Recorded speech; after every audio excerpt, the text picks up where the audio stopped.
Good evening, here is the news. In the House of Commons today, there were stormy exchanges from both sides of the House during a discussion on the Prime Minister's forthcoming visit to the United States. Using the new abbreviated form of speech introduced into the Commons to save time, the Foreign Secretary replied to the MP for N2, Mr. BF, and said that the PM should P&O to the US as air travel was NBG for a VIP. In the 707, anyone could KO the PM and the UN could do FA. The latest trade figures are described as encouraging by the Chancellor of the Exchequer. The October figures... I'm awfully sorry, we seem to be picking up sound from another studio. I'm sorry. Excuse me. Hello? Yes? Yes, of course I can hear it. Yes, of course I can. It's Jackanory.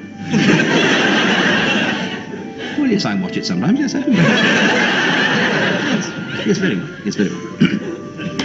I apologize for the sound breakthrough. It is being traced. Meanwhile, I will continue. Inflation still continues to rise at an alarming rate.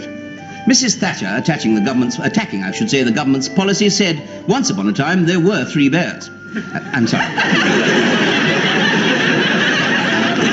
Once upon a time there were $3 to the pound. And then there were 2. 2 little dollar bills sitting on the wall.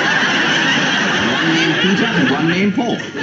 Fly away, Peter. Fly away, Paul. Come back, Peter. Come back in the days before the Labour government took over.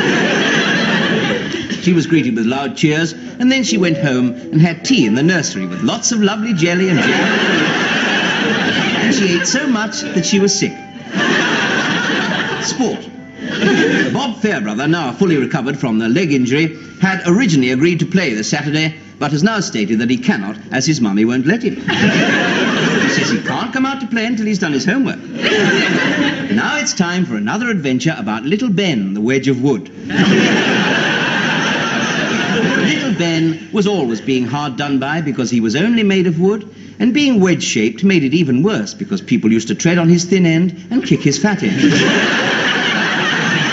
He was always afraid to walk down the street because he was frightened of the boy who lived at number 10. He was called Sunny Jim, but he wasn't sunny at all, really.